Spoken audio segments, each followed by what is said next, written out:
High friends, ಎಲ್ಲರಿಗೂ ನಮಸ್ಕಾರ. Welcome to Naveen's coding corner YouTube channel. So ಈ ಒಂದು ಕಂಪ್ಲೀಟ್ ಸೆಷನ್ ಬಂದು ರಿಯಾಕ್ಟ್ JS ಬಗ್ಗೆ ಆಗಿರುತ್ತೆ. ಅದರಲ್ಲಿ ಈ ಸೆಷನ್ ಬಂದು ಇನ್ಸ್ಟಾಲೇಷನ್ ಯಾವ ರೀತಿ ಮಾಡಬೇಕು, folder structure, complete folder structure ಬಗ್ಗೆ, ಹಾಗೇನೆ ಅಪ್ಲಿಕೇಶನ್ನ ಫಸ್ಟ್ ಅಪ್ಲಿಕೇಶನ್ ನಮ್ಮದು ರಿಯಾಕ್ಟಲ್ಲಿ ಯಾವ ರೀತಿ ಕ್ರಿಯೇಟ್ ಮಾಡಬೇಕು, ಯಾವ ರೀತಿ ಅದನ್ನು ಸ್ಟಾರ್ಟ್ ಮಾಡಬೇಕು ಅಪ್ಲಿಕೇಶನ್ ಅನ್ನೋದ್ರ ಬಗ್ಗೆ ಕಂಪ್ಲೀಟ್ ಆಗಿ ವಿಡಿಯೋದಲ್ಲಿ ತಿಳಿಸ್ಕೊಡ್ತಾ ಇದ್ದೀನಿ. ಓಕೆನಾ? ಸೊ ಫಸ್ಟ್ ನಾವೇನು ಮಾಡಬೇಕು ಅಂತ ಹೇಳಿದ್ರೆ, ಯಾವಾಗಲೇ ನಾನು ರಿಯಾಕ್ಟ್ JS ಅಪ್ಲಿಕೇಶನ್ ನನ್ನ ರಿಯಾಕ್ಟ್ JS ಮೇಲೆ ವರ್ಕ್ ಮಾಡಬೇಕು ಅಂತ ಅಂದರೆ ನಮ್ಮ ಹತ್ರ Node.js ಕಂಪಲ್ಸರಿ ಇರಲೇಬೇಕು. ಆಯ್ತಾ? ಸೊ Node.js ನಾವು ಯಾವ ರೀತಿ ಡೌನ್ಲೋಡ್ ಮಾಡ್ಕೊಳ್ಳೋದು ಅಂತಂದರೆ, ಜಸ್ಟ್ ಇಂಟರ್ನೆಟಲ್ಲಿ ಹೋಗಿ Node.js ಅಂತ ಡೌನ್ಲೋಡ್ Node.js ಅಂತ ಕೊಟ್ಟರೆ ನಮಗೆ ಈ ಆಪ್ಷನ್ ಸಿಗುತ್ತೆ. ಇಲ್ಲಿ ಬಂದು ಬೇಕಾದ್ರೆ ನಾವು ಅಪ್ಡೇಟೆಡ್ ವರ್ಷನ್ ಯಾವುದಿರುತ್ತೆ ನಮ್ಮ ಹತ್ರ ಅದನ್ನು ನಾವು ಡೌನ್ಲೋಡ್ ಮಾಡ್ಕೋಬೋದು. ಇದು ಓಪನ್ ಸೋರ್ಸು, ಫ್ರೀ ಆಗಿರುತ್ತೆ, ಅದೇ ರೀತಿ ಕಾಸ್ಟ್ ಇರೋದಿಲ್ಲ. ಇದಾದಮೇಲೆ ನಾನು ಯಾವ ರೀತಿ ಪ್ರಾಜೆಕ್ಟ್ನ ಕ್ರಿಯೇಟ್ ಮಾಡ್ತೀನಿ ಅಂತ ಅನ್ನೋದಾದರೆ, ನಾನು ಎಲ್ಲಿ ಪ್ರಾಜೆಕ್ಟ್ನ ಕ್ರಿಯೇಟ್ ಮಾಡಬೇಕು, ಯಾವ ಫೋಲ್ಡರ್ ಒಳಗಡೆ ನಾನು ಕ್ರಿಯೇಟ್ ಮಾಡಬೇಕು, ಅಲ್ಲಿಗೆ ಹೋಗ್ತಿದ್ದೀನಿ. ನಾನು ಅಲ್ಲೇನು ಮಾಡ್ತಾಯಿದ್ದೀನಿ, CMD ಅಂದರೆ ನನಗೇನಾಯಿತು, ಟರ್ಮಿನಲ್ ಓಪನ್ ಆಯಿತು. ಅಂದರೆ ನಾನು ಈ ಪಾತಲ್ಲಿ ನಾನು ಏನು ಮಾಡ್ತಾಯಿದ್ದೀನಿ, ಅಪ್ಲಿಕೇಶನ್ನ ಕ್ರಿಯೇಟ್ ಮಾಡ್ತಾಯಿದ್ದೀನಿ ಅಂತ ಆಯಿತು. ಸೊ ಮೊದಲನೇದಾಗೆ ನಾನು ನಂದು ನೋಡ್ ವರ್ಷನ್ನ ಚೆಕ್ ಮಾಡ್ಕೊಳ್ಳೋಣ. Node-v ಅಂತ ಕೊಡ್ತಾ ಇದೆ, ನನಗೆ 22.11 ಅಂತ ವರ್ಷನ್ ತೋರಿಸ್ತಾ ಇದೆ. ಇದಾದಮೇಲೆ npm-v ಅಂತ ಬರುತ್ತೆ. ಇದೊಂದು ಪ್ಯಾಕೇಜು Node.jsನ ಡೌನ್ಲೋಡ್ ಮಾಡಿದಾಗ ಇದು ಕೂಡ ನಿಮ್ಗೆ ಏನಾಗಿರುತ್ತೆ, ಆಟೋಮೆಟಿಕಲಿ ಡೌನ್ಲೋಡ್ ಆಗಿದೆ. ನೆಸರಿ ಎಲ್ಲ ನಿಮ್ಗೆ ಏನಾಗಿರುತ್ತೆ, ಡೌನ್ಲೋಡ್ ಆಗಿರುತ್ತೆ. ಇದಾದಮೇಲೆ ಅಪ್ಲಿಕೇಶನ್ನ ಯಾವ ರೀತಿ ಕ್ರಿಯೇಟ್ ಮಾಡೋದು ಅಂತ ಹೇಳೋದಾದರೆ, npx create react-app ಇದು ಕಾಮನ್ ಕಮಾಂಡ್. ಇದಾದಮೇಲೆ ನಾನು ಯಾವುದೋ ಒಂದು ಏನೋ ನನ್ನ ಪ್ರಾಜೆಕ್ಟ್ಗೆ ನೇಮ್ ಕೊಡಬೇಕಿರುತ್ತಲ್ಲ, ಆ ನೇಮ್ನ ನಾನು ಏನು ಮಾಡಬೇಕು, ಪ್ರಾಜೆಕ್ಟ್ ನೇಮ್ನ ನಾನು ಇಲ್ಲಿ ಕೊಡ್ತೀನಿ. ರಿಯಾಕ್ಟ್ ಆ್ಯಪ್ ಅಂತ ನಾನು ಏನು ಮಾಡ್ತಾ ಇದ್ದೀನಿ, ಅಪ್ಲಿಕೇಶನ್ ಅಂದರೆ ಪ್ರಾಜೆಕ್ಟ್ ನೇಮ್ನ ಕೊಡ್ತಾ ಇದ್ದೀನಿ, ಕೊಟ್ಟು ಎಂಟರ್ ಕೊಡ್ತಾ ಇದ್ದೀನಿ. ಏನು ಅಂತ ಹೇಳಿದ್ರೆ, ಕಂಪ್ಲೀಟಾಗಿ ಯಾವುದೆಲ್ಲ ಪ್ಯಾಕೇಜಸ್ ನನಗೆ ಬೇಕು, ಬೇಸಿಕ್ ಆಗಿರೋಂಥ ಲೈಬ್ರರಿಗಳಾಗ್ಬೋದು, ಪ್ಯಾಕೇಜಸ್ಗಳಾಗ್ಬೋದು, ಮಾಡ್ಯೂಲ್ಗಳು, ಅದಷ್ಟು ನನಗೇನಾಗುತ್ತೆ, ಡೌನ್ಲೋಡ್ ಆಗುತ್ತೆ. ಅದರ ಹೆಂಗೆ ಗೊತ್ತಾಗುತ್ತೆ ಡೌನ್ಲೋಡ್ ಆಗಿದೆ ಅಂತ ತಿಳ್ಕೊಳ್ಳೋದಾದ್ರೆ, ಒಂದ್ಸಲ ಪ್ರಾಜೆಕ್ಟ್ ಕ್ರಿಯೇಟ್ ಆದ್ಮೇಲೆ ನಮಗೆ ನೋಡ್ ಮಾಡ್ಯೂಲ್ಸ್ ಅಂತ ಬರುತ್ತೆ. ಅದರಲ್ಲಿ ಯಾವುದೆಲ್ಲ ಲೈಬ್ರರೀಸ್ ನನಗೆ ಡೌನ್ಲೋಡ್ ಆಗಿದೆ, ಮಾಡ್ಯೂಲ್ಸ್ ಡೌನ್ಲೋಡ್ ಆಗಿದೆ, ಅದಷ್ಟು ನನಗೆ ಏನಾಗುತ್ತೆ ತೋರಿಸ್ತಾ ಇರುತ್ತೆ. ಓಕೆ, ಸೊ ಈಗ ನನಗೇನಾಯ್ತು, ಕಂಪ್ಲೀಟ್ ಆಗಿ ಅಪ್ಲಿಕೇಶನ್ ಇನ್ಸ್ಟಾಲ್ ಆಗಿದೆ, ಅಂದರೆ ಕ್ರಿಯೇಟ್ ಆಗಿದೆ.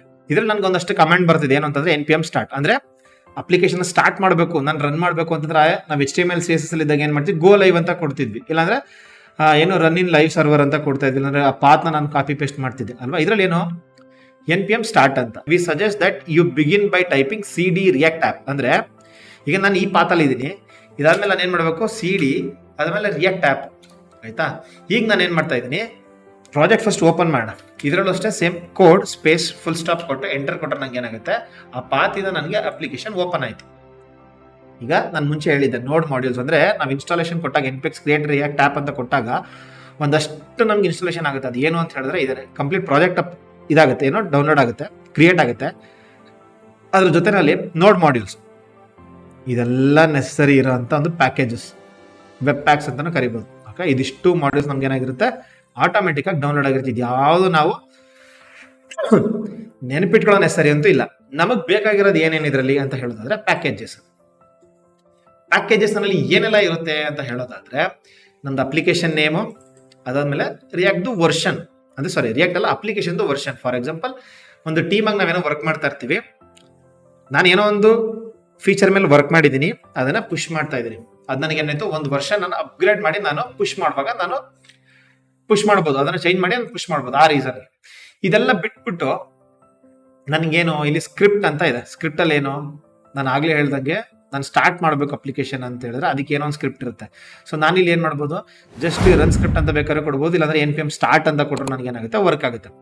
ಇದಿಷ್ಟ ಆಯಿತು. ಬಟ್ ಇಲ್ಲಿ ಡಿಪೆಂಡೆನ್ಸೀಸ್ ನಾನು ಯಾವುದನ್ನು ಡೌನ್ಲೋಡ್ ಮಾಡ್ಕೊಂಡಿಲ್ಲ. ಡಿಪೆಂಡೆನ್ಸೀಸು ಅದಾಗದೆ ಆಟೋಮೆಟಿಕ್ಕಾಗಿ ಡೌನ್ಲೋಡ್ ಆಗಿರೋದು ಯಾವುದಂದ್ರೆ, ಒಂದು ಜಸ್ಟ್ ಡಾಮ್ ಅಂತ ಇದೆ, ಅದಾದಮೇಲೆ ರಿಯಾಕ್ಟ್ ಇದೆ, ಆದಮೇಲೆ ರಿಯಾಕ್ಟ್ ಡಾಮ್ ಅಂತ ಇದೆ.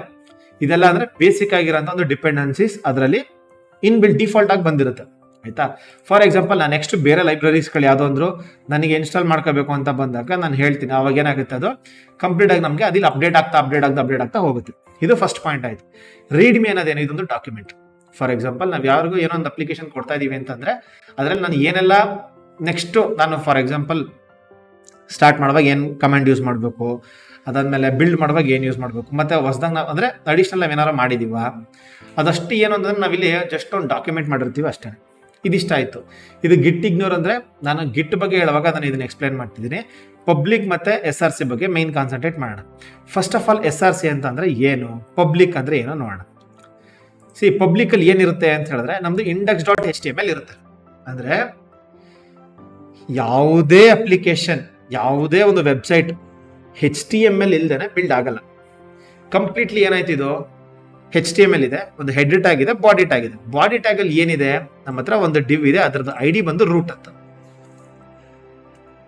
ರೀಕ್ಯಾಪ್ ಮಾಡಿ, ನಾವು ಇನಿಷಿಯಲಿ ಟೆಂಪ್ಲೇಟ್ ಲಿಟರಲ್ಸ್ ಬಗ್ಗೆ ಮಾತಾಡುವಾಗ ನಾನು ಒಂದು ID ಯೂಸ್ ಮಾಡ್ಕೋತಾ ಇದ್ದೆ. ಅದಕ್ಕೆ ನಾನು ಏನ್ ಮಾಡ್ತಿದ್ದೆ, ಅಪೆಂಡ್ ಮಾಡ್ತಿದ್ದೆ. document.write ಆಗ್ಬೋದು, document.append ಆಗ್ಬೋದು, ಅದನ್ನ ಯಾವುದೇ ಮಾಡ್ಕೊಂಡು ನಾನು ಏನ್ ಮಾಡ್ತಿದ್ದೆ, ಕಂಪ್ಲೀಟ್ ಆಗಿ ಡೇಟಾನ ಅಪೆಂಡ್ ಮಾಡ್ತಿದ್ದೆ. ಬೇಸಿಕಲಿ ಇಲ್ಲೂ ಕೂಡ ಅದೇ ಆಗೋದು. ಇದೊಂದು div ಇದೆ, div ಅಲ್ಲಿ ಒಂದು ID ಇದೆ. ಸೊ ಈ ಐಡಿನ ಟಾರ್ಗೆಟ್ ಮಾಡಿ ನಾವೇನ್ ಮಾಡ್ತಾ ಇರ್ತೀವಿ, ಕಂಪ್ಲೀಟ್ ಯಾವ ಪೇಜ್ ಇದೆ, ಯಾವ್ದು ಮಾಡಿಲ್ ಇದೆ ಅದನ್ನ ನಾನು ಪುಷ್ ಮಾಡ್ತಾರೆ, ಅಪೆಂಡ್ ಮಾಡ್ತಾ ಇರ್ತೀನಿ. ಇಲ್ಲಿ ಅದಷ್ಟು ತಿಳ್ಕೊಂಡಿರೋಣ. ಅದಷ್ಟು ಬಿಟ್ರೆ ಇದೆಲ್ಲ ಐಕಾನ್ಸು ಲೋಗೋಸ್ಗಳು ಇರುತ್ತೆ, ಅದೇ ನೆಸರಿ ಇಲ್ಲ. ನೆಕ್ಸ್ಟ್ ಡೈರೆಕ್ಟ್ ಆಗಿ ಬರೋದು ನಾವು SRCಗೆ. ಇದು ಹಾಗೆ ಇರಲಿ, ನಾನು ಇಲ್ಲಿ ಡೈರೆಕ್ಟ್ ಆಗಿ index.jsx ಬಂದ್ರೆ ನನಗೆ ಇಲ್ಲಿ ಏನಾಗ್ತಿದೆ, ಟಾರ್ಗೆಟ್ ಮಾಡ್ತಾ ಇದ್ದೀನಿ ನಾನು ರೂಟ್ ಎಲಿಮೆಂಟ್ ಅಂದ್ರೆ ರೂಟ್, ಅದು ID ಇದೆಯಲ್ಲ, ID ನೇಮ್ ಬಂದು ರೂಟ್, ID ವ್ಯಾಲ್ಯೂ ಬಂದು ರೂಟ್. ಅದನ್ನ ನಾನು ಟಾರ್ಗೆಟ್ ಮಾಡಿ ಅದಕ್ಕೆ ನಾನು ಏನ್ ಮಾಡ್ತಾ ಇದ್ದೀನಿ, ರೆಂಡರ್ ಮಾಡ್ತಾ ಇದ್ದೀನಿ. ಯಾವ್ದನ್ನ, ಆಪ್ ಅನ್ನ ಒಂದು ಕಾಂಪೋನೆಂಟ್ ನಾನು ರೆಂಡರ್ ಮಾಡ್ತಾ ಇದ್ದೀನಿ. ಏನ್ ಬರ್ದಿದ್ದೀನಿ, ರಿಯಾಕ್ಟ್ ರೂಟ್. ಯಾವ್ದಕ್ಕೆ, ಈ ಒಂದು ID, ಈ ಒಂದು ಎಲಿಮೆಂಟ್ ನಾನು ಇಲ್ಲಿ ತಗೋತಾ ಇದ್ದೀನಿ. ಇದ್ರೊಳಗಡೆ ನಾನು ಏನ್ ಮಾಡ್ತಾ ಇದ್ದೀನಿ, ಐಡಿನ ಟಾರ್ಗೆಟ್ ಮಾಡೋ ಒಂದ್ ಕಡೆ ತಗೋತಾ ಇದ್ದೀನಿ. ಅದ್ರೊಳಗಡೆ ನಾನು ಆಪ್ ಅನ್ನೋದು ನಾನು ಏನ್ ಮಾಡ್ತಾ ಇದ್ದೀನಿ, ಅಪೆಂಡ್ ಮಾಡ್ತಾ ಇದ್ದೀನಿ ಅಷ್ಟೇ. ಈಗ ಈ ಆಪ್ ಅಲ್ಲಿ ಏನಿದೆ, ಫಸ್ಟ್ app.js ಹೋದ್ರೆ ಇದ್ರಲ್ಲಿ ಏನಿದೆ, ಜಸ್ಟ್ ಒಂದು ಫಂಕ್ಷನ್.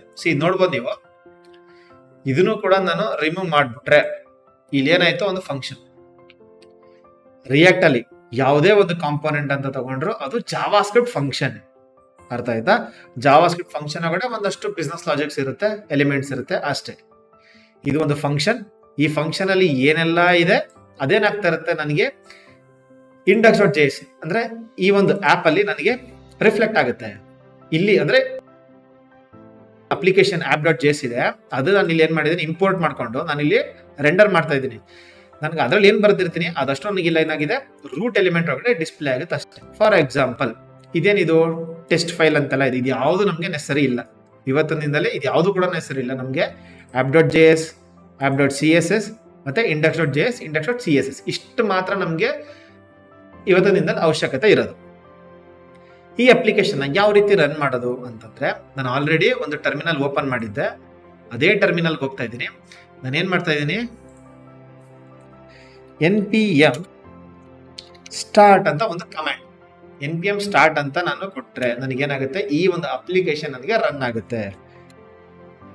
ಯಾವಾಗ್ಲೂ ಒಂದು ಕೇಳಲ್ಲ, 3000 ನಲ್ಲಿ ಯಾವಾಗ್ಲೂ ರನ್ ಆಗೋದು. ಇನ್ ಕೇಸ್ ಪ್ರೀವಿಯಸ್ ಯಾವ್ದೋ ಒಂದು ಅಪ್ಲಿಕೇಶನ್ ರನ್ ಆಗ್ತಿದೆ ಅಂತ ಹೇಳಿದ್ರೆ ಅವಾಗ 3001 ಶಿಫ್ಟ್ ಆಗುತ್ತೆ ಅಷ್ಟೇ. ಸೊ ಏನು ಅಪ್ಲಿಕೇಶನ್ ನನಗೆ ರನ್ ಆಯ್ತು. ಇದು ಎಲ್ಲಿಂದ ರನ್ ಆಗ್ತಾ ಇದೆ ಅಂತಂದ್ರೆ, ನಂದು app.js ಅಲ್ಲಿ ಈ ಎಲಿಮೆಂಟ್ಸ್ ಇದೆ. ಅಲ್ಲಿ ಏನಿದೆ, ಒಂದು ಎಲಿಮೆಂಟ್ ಇದೆ, ಹೆಡರ್ ಇದೆ, ಅದಾದ್ಮೇಲೆ ಇಮೇಜ್ ಟ್ಯಾಗ್ ಇದೆ. ಇಮೇಜ್ ಟ್ಯಾಗ್ ಆದ್ಮೇಲೆ ಒಂದಷ್ಟು ನನಗೇನಿದೆ ಎಲಿಮೆಂಟ್ಸ್ ಗಳಿದೆ. Edit source app.js and save to reload ಅಂತ ಇದೆ. ಅಂದ್ರೆ ಸೋರ್ಸ್ ಒಳಗಡೆ application.js ನ ಎಡಿಟ್ ಮಾಡ್ಬಿಟ್ಟು ನೀವು ರೀಲೋಡ್ ಮಾಡಿ ನಿಮ್ಗೆ ಇದು ವರ್ಕ್ ಆಗುತ್ತೆ ಅಂತ. ನಾನು ಇವಾಗ ಏನ್ ಮಾಡ್ತಿದ್ದೀನಿ, ಇದಿಷ್ಟು ಎಲಿಮೆಂಟ್ ನಾನು ರಿಮೂವ್ ಮಾಡ್ಬಿಡ್ತೀನಿ. ನಾನು ಏನ್ ಮಾಡ್ತೀನಿ, ಹಲೋ ಡೆವ್ ಅಂತ ಕೊಡ್ತಾ ಇದ್ದೀನಿ. ನಾನು ಹೋಗಿ ರೀರನ್ ಮಾಡಿದ್ರೆ ನನಗೆ ಏನಾಯ್ತು, ಹಲೋ ಡೆವ್ ಅಂತ ನನಗೆ ಬಂತು, ತೋರಿಸ್ತಾ ಇದೆ. ಈಗ ನಾವೇನ್ ಮಾಡಿದೀವಿ, ಫಸ್ಟ್ ಅಪ್ಲಿಕೇಶನ್ ಕ್ರಿಯೇಟ್ ಮಾಡಿದೀವಿ, ಹಲೋ ವರ್ಲ್ಡ್ ಅಥವಾ ಹಲೋ ಡೆವ್ ಅನ್ನೋದು ಒಂದು ನಾನೇನ್ ಮಾಡಿದೀನಿ, ಒಂದು ಪ್ರಾಜೆಕ್ಟ್ ನಾನು ರನ್ ಮಾಡ್ತಿದ್ದೀನಿ. ನಮ್ದು ಫಸ್ಟ್ ಅಪ್ಲಿಕೇಶನ್. ಸೊ ಏನೆಲ್ಲ ನೋಡಿದೀವಿ, Node.js ಇನ್ಸ್ಟಾಲೇಷನ್ ಮಾಡ್ಕೋಬೇಕು ಕಂಪಲ್ಸರಿ. ಅದಾದ್ಮೇಲೆ ಅದ್ರದ್ದು ವರ್ಷನ್ ಚೆಕ್ ಮಾಡಬೇಕು, npm ವರ್ಷನ್ ಚೆಕ್ ಮಾಡಬೇಕು. ಇದೆರಡು ಆದ್ಮೇಲೆ ಅಪ್ಲಿಕೇಶನ್, ರಿಯಾಕ್ಟ್ ಅಪ್ಲಿಕೇಶನ್ ಯಾವ ರೀತಿ ಕ್ರಿಯೇಟ್ ಮಾಡ್ತೀವಿ ಅಂತ ಹೇಳಿದ್ರೆ ಅದಕ್ಕೊಂದು ಕಮಾಂಡ್ ಇದೆ, npx create -react -app. ಅದಾದ್ಮೇಲೆ ಸ್ಪೇಸ್ ಕೊಟ್ಟು ಅಪ್ಲಿಕೇಶನ್ ನಿಮ್ಮ ಪ್ರಾಜೆಕ್ಟ್ ನೇಮ್ ಯಾವ್ದು ಬೇಕಾದ್ರೂ ಕೊಡ್ಬೋದು. ಹಾಗಂತ ನಂಬರ್ ಆಗಲಿ, ಕ್ಯಾಪಿಟಲ್ ಲೆಟರ್ ಆಗಲಿ, ಹಾಗೇನೆ ಸ್ಪೆಷಲ್ ಕ್ಯಾರೆಕ್ಟರ್ಸ್ ಆಗಲಿ, ಅದು ಯಾವ್ದು ನಾವು ಯೂಸ್ ಮಾಡಂಗಿರಲ್ಲ. ಇದಿಷ್ಟ ಆಯ್ತು. ಇದಾದ್ಮೇಲೆ ಏನಾಗುತ್ತೆ, ಟೈಮ್ ತಗೊಳುತ್ತೆ, ಅಪ್ಲಿಕೇಶನ್ ಏನಾಗುತ್ತೆ, ಇನ್ಸ್ಟಾಲ್ ಆಗುತ್ತೆ. ಇನ್ಸ್ಟಾಲ್ ಆದಾಗ ನನಗೆ ಏನಾಗುತ್ತೆ, ನೋಡ್ ಮಾಡ್ಯೂಲ್ಸ್ ಅಂತ ಒಂದು ಫೋಲ್ಡರ್ ಇರುತ್ತೆ. ಅದರಲ್ಲಿ ಬೇಸಿಕ್ ಆಗಿ ಬೇಕಾಗಿರೋಂಥ ಒಂದು ಅಷ್ಟು ಮಾಡ್ಯೂಲ್ಗಳು, ಲೈಬ್ರರೀಸ್ಗಳಾಗ್ಬೋದು ಮತ್ತೆ ಡಿಪೆಂಡೆನ್ಸೀಸ್ ಆಗ್ಬೋದು, ಅದೆಲ್ಲ ಏನಾಗುತ್ತೆ ಇನ್ಸ್ಟಾಲ್ ಆಗುತ್ತೆ. ಇದು ನಾವು ಯಾವುದು ನಾವು ಮ್ಯಾನುವಲ್ ಆಗಿ ಮಾಡಂಗಿಲ್ಲ, ಡಿಫಾಲ್ಟ್ ಆಗಿ ಅದನ್ನಷ್ಟು ಆಗುತ್ತೆ. ಇದಾದ್ಮೇಲೆ ನಮ್ಮ ಹತ್ರ ಸೋರ್ಸ್ ಇದೆ, ಪಬ್ಲಿಕ್ ಇದೆ, ಪ್ಯಾಕೇಜಸ್ ಇದೆ. ಪ್ಯಾಕೇಜಸ್ ಅನ್ನೋದು ತುಂಬಾ ಇಂಪಾರ್ಟೆಂಟ್. ನಮ್ದು ಅಪ್ಲಿಕೇಶನ್ ನೇಮ್ ಇರುತ್ತೆ, ವರ್ಷನ್ ಇರುತ್ತೆ.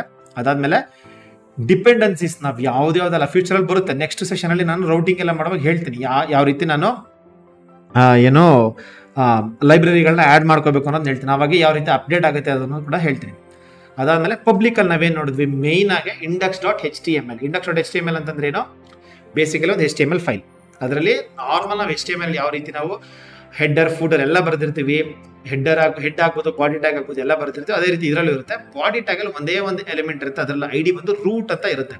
ಅದು index.js ಅಲ್ಲಿ ಏನಾಗ್ತಾ ಇರುತ್ತೆ, ಆ ರೂಟ್ ಎಲಿಮೆಂಟ್ ನ ನಾವೇನ್ ಮಾಡಿರ್ತೀವಿ, ಟಾರ್ಗೆಟ್ ಮಾಡಿ ಆ ರೂಟ್ ಎಲಿಮೆಂಟ್ಗೆ ನಮ್ಗೆ ಯಾವ್ದು ಕಾಂಪೋನೆಂಟ್ ಬೇಕು ಆ ಕಾಂಪೋನೆಂಟ್ ನಾವೇನ್ ಮಾಡ್ತಾ ಇರ್ತೀವಿ, ಅಪ್ಡೇಟ್ ಮಾಡ್ತಾ ಇರ್ತೀವಿ, ಅಪೆಂಡ್ ಮಾಡ್ತಾ ಇರ್ತೀವಿ. ಫಾರ್ ಎಕ್ಸಾಂಪಲ್ app.js ಅಲ್ಲಿ ನಾನು ಈಗ ಬೇಸಿಕ್ ಆಗಿ app.js ತೋರಿಸಿದೀನಿ. app.js ಒಳಗಡೆ ನಾನು ಏನೆಲ್ಲ ಚೇಂಜ್ ಮಾಡಿದ್ರು ಅದೇನಾಗ್ತಾ ಇರುತ್ತೆ, ನನಗೆ ಚೇಂಜ್ ಆಗ್ತಾ ಇರುತ್ತೆ. ಇನ್ನು ಫಾರ್ ಎಕ್ಸಾಂಪಲ್ ನಾನು ಇಲ್ಲಿ app.js ಬದಲು ನಾನೇನ್ ಮಾಡ್ತೀನಿ, ಇಲ್ಲಿ test.js ಅಂತ ಒಂದು ಫೋಲ್ಡರ್ ಫೈಲ್ ಕ್ರಿಯೇಟ್ ಮಾಡ್ತಾ ಇದ್ದೀನಿ. ಅದ್ರೊಳಗಡೆ ನಾನು ಏನ್ ಮಾಡ್ತಿದ್ದೀನಿ, ಇಂಪೋರ್ಟ್, ಇದು ಫಸ್ಟ್ ಕಾಂಪೋನೆಂಟ್ ಅಂತ ತಿಳ್ಕೊಬಹುದು. ಫಸ್ಟ್ ನಾನು ಏನ್ ಮಾಡ್ತೀನಿ, ರಿಯಾಕ್ಟ್ ಫ್ರಮ್, ಎಲ್ಲಿಂದ ಇಂಪೋರ್ಟ್ ಮಾಡಬೇಕು, ರಿಯಾಕ್ಟ್. ಇದಿಷ್ಟ ಆಯ್ತು. ಈಗ ನಾನು ಏನ್ ಮಾಡ್ತಿದ್ದೀನಿ, ಬೇಸಿಕ್ ಆಗಿ ಒಂದು ಫಂಕ್ಷನ್ ಬರಿತಾ ಇದ್ದೀನಿ, ಏನಂತ, ಟೆಸ್ಟ್. ಇದರಲ್ಲಿ ಫಂಕ್ಷನ್ ನೇಮ್ ಬರೆಯುವಾಗ ಕ್ಯಾಪಿಟಲ್ ಲೆಟರ್ ಇರಬೇಕು. ಇದಾದ್ಮೇಲೆ ನಾನು ಏನ್ ಮಾಡ್ತೀನಿ, ಇಸ್ ಈಕ್ವಲ್ ಟು ಒಂದು ಆರೋ ಫಂಕ್ಷನ್. ಆರೋ ಫಂಕ್ಷನ್ ಬರುತ್ತೆ. ಈ ಆರೋ ಫಂಕ್ಷನ್ ಏನ ರಿಟರ್ನ್ ಮಾಡ್ತಾ ಇದೆ ಅಂದ್ರೆ ಒಂದೇ ಒಂದು ಡಿವ್ ನ ರಿಟರ್ನ್ ಮಾಡ್ತಾ ಇದೆ. ಈ ಡಿವ್ ಅಲ್ಲಿ ಏನಿದೆ, ನಾನು ಒಂದು h1 ಬರ್ದಿದ್ದೀನಿ, h1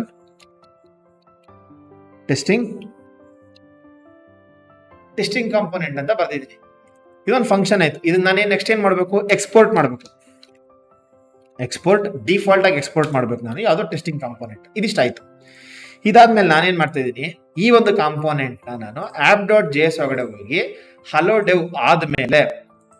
ಡೆವ್ ಆದ್ಮೇಲೆ ನಾನು ಏನ್ ಮಾಡ್ತಾ ಇದ್ದೀನಿ, ಇದನ್ನ ಆಡ್ ಮಾಡ್ತೀನಿ.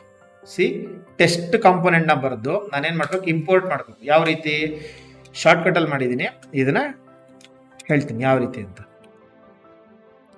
ಫಸ್ಟ್ ನಾನು ಏನ್ ಮಾಡ್ತಿದ್ದೀನಿ, ಇಲ್ಲಿ ಇಂಪೋರ್ಟ್, ರಿಯಾಕ್ಟ್ ಯಾವ ರೀತಿ ಇಂಪೋರ್ಟ್ ಮಾಡಿದ್ವಿ ಅದೇ ರೀತಿ ಇದನ್ನ ಕೂಡ ನಾನು ಏನ್ ಮಾಡ್ಬೇಕು, ಇಂಪೋರ್ಟ್ ಮಾಡಬೇಕು. ಫ್ರಮ್, ಎಲ್ಲಿಂದ, ಪಾತ್. ಆ ಪಾತ್ ನಾನು ಕೊಡ್ತಾ ಇದ್ದೀನಿ, test.js ಕೊಟ್ಟೆ. ಇದಿಷ್ಟ ಆಯ್ತು. ಈಗ ಫಾರ್ ಎಕ್ಸಾಂಪಲ್ ನಾನು ಅಪ್ಲಿಕೇಶನ್ ಒಳಗೆ ಚೆಕ್ ಮಾಡಿದ್ರೆ ಟೆಸ್ಟಿಂಗ್ ಕಾಂಪೋನೆಂಟ್ ಅಂತ ಬಂದಿದೆ. ನನ್ನ ಹತ್ರ ಇರೋದು ಯಾವುದು, app.js ಒಳಗಡೆ ಆಲ್ರೆಡಿ ಒಂದು ಕಾಂಪೋನೆಂಟ್ ಅಂದ್ರೆ ಒಂದು ಎಲಿಮೆಂಟ್ ಇದೆ, ಏನೋ ಹಲೋ ಡೆವ್ ಅಂತ ಒಂದು ಕಂಟೆಂಟ್ ಕೊಟ್ಟಿದ್ದೀನಿ. ಇದನ್ನು ಬೇಕಾದ್ರೆ ನಾನು h1 ಒಳಗಡೆ ಕೊಡ್ತೀನಿ. ಆಯ್ತಾ, h1 ಒಳಗಡೆ ಹಲೋ ಡೆವ್ ಅಂತ ಕೊಟ್ಟಿದ್ದೀನಿ. ಅದಾದ್ಮೇಲೆ ಅದ್ರ ಕೆಳಗಡೆ ನನಗೆ ಏನಾಗಿದೆ, ಬೇರೆ ಕಾಂಪೋನೆಂಟ್ ಇಂಪೋರ್ಟ್ ಮಾಡ್ಕೊಂಡು ಡಿಸ್ಪ್ಲೇ ಮಾಡ್ತಾ ಇದ್ದೀನಿ. ಇದಾಯ್ತು. ಈಗ ಫಾರ್ ಎಕ್ಸಾಂಪಲ್ ನಾನು ಡೈರೆಕ್ಟ್ ಆಗಿ ಈ ಟೆಸ್ಟ್ ಕಾಂಪೋನೆಂಟ್ ಅನ್ನೋದನ್ನ ನಾನು ಇಲ್ಲೇ ಕೊಡ್ಬೇಕಾ, ಅಥವಾ ನಾನು ಡೈರೆಕ್ಟ್ ಆಗಿ ಏನ್ ಮಾಡ್ಬೋದು, index.jsx ಹೋಗ್ತೀನಿ, ಅಲ್ಲಿ ಆಪ್ ನಾನು ಏನ್ ಮಾಡ್ತೀನಿ, ಕಮೆಂಟ್ ಮಾಡ್ತಾ ಇದ್ದೀನಿ, ಡೈರೆಕ್ಟ್ ಆಗಿ ನಾನು ಇಲ್ಲೇ ಕೊಟ್ಬಿಡ್ತೀನಿ, ಟೆಸ್ಟ್ ಅನ್ನೋ ಕಾಂಪೋನೆಂಟ್ ನಾನು ಅಲ್ಲೇ ಕೊಡ್ತೀನಿ. ಅವಾಗ ಏನಾಗುತ್ತೆ, ಕಾಮನ್ ಆಗಿ ಬಂದೇ ಬರುತ್ತೆ. ನಾನು ಯಾವ ಕಾಂಪೋನೆಂಟ್ ನನಗೆ index.jsಗೆ ಏನೋ ಇಂಪೋರ್ಟ್ ಆಗಿರುತ್ತೆ ಅಥವಾ index.js ಅಲ್ಲಿ ಇರುತ್ತೆ, ಆ ಕಾಂಪೋನೆಂಟ್ ರೆಂಡರ್ ಆಗೋದು. ಮೇನ್ ಏನ್ ಮಾಡ್ತೀವಿ, ಎಲ್ಲಾ ಕಾಂಪೋನೆಂಟ್ಸ್ ನಾವು ಇಲ್ಲ ರೌಟಿಂಗ್ ಮಾಡಿರ್ತೀವಿ, ಇಲ್ಲಾಂದ್ರೆ app.js ಅಲ್ಲಿ ಕೊಟ್ಟಿರ್ತೀವಿ. ನಾವೇನ್ ಮಾಡ್ತೀವಿ, ಬೇಸಿಕ್ ಆಗಿ app.js ನ index.js ಅಲ್ಲಿ ಕೊಟ್ಟಿರ್ತೀವಿ ಅಷ್ಟೇ, ಇನ್ನೇನು ಮಾಡಿರಲ್ಲ. ಆಯ್ತಾ, ಈ ಕೋಡ್ನ ರಿವರ್ಟ್ ಮಾಡ್ತಾ ಇದ್ದೀನಿ. ನಾನು ಆಗ್ಲೇನೆ ಕಾಂಪೋನೆಂಟ್ ಬೇಸ್ ಆರ್ಕಿಟೆಕ್ಚರ್ ಅಂತ ಹೇಳಿದೆ. ಯಾವ ರೀತಿ ನೋಡೋಣ. ನಾನೇನು ಒಂದು ಸಲ ನಾನು ಟೆಸ್ಟ್ ಅನ್ನೋ ಕಾಂಪೋನೆಂಟ್ ಅಲ್ಲಿ ಇಲ್ಲಿ ನಾನೇನ್ ಮಾಡಿದ್ದೆ, ಎಲ್ಲಿ ಟೆಸ್ಟ್ ಅನ್ನೋ ಕಾಂಪೋನೆಂಟ್ test.js ಅಲ್ಲಿ ಒಂದು HTML ಬರ್ದಿನಿ, ಟೆಸ್ಟಿಂಗ್ ಕಾಂಪೋನೆಂಟ್ ಅಂತ. ಅರ್ಥ ಆಯ್ತಾ? ಇದನ್ನೇ ನಾನು ಒಂದು 50 ಲೈನ್ ಇತ್ತು ಅಂತ ಇಟ್ಕೊಳ್ಳಿ. ಇದರಲ್ಲಿ ಇನ್ನೂ ಏನೋ ತುಂಬಾ ಬರ್ದಿದ್ದೀನಿ, ಒಂದು 50 ಲೈನ್ ಬರ್ದಿದ್ದೀನಿ. ಓಕೆನಾ? ಫಾರ್ ಎಕ್ಸಾಂಪಲ್ ಇಲ್ಲಿ ಬರದೇ ಬಿಡ್ತೀನಿ, ಒಂದು UL ಓಕೆನಾ, ಅದರೊಳಗಡೆ LI.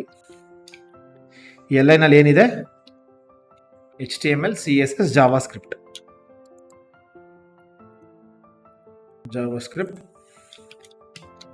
ರಿಯಾಕ್ಟ್, ಇದಿಷ್ಟು ಬರ್ದಿದ್ದೀನಿ. ಇಲ್ಲಿ ಎಷ್ಟಾಯ್ತು, ಅರೌಂಡ್ ಒಂದು ಬರೀ HTML ತಗೊಂಡ್ರೆ ಒಂದು 6-7 ಲೈನ್ ಆಗಿದೆ.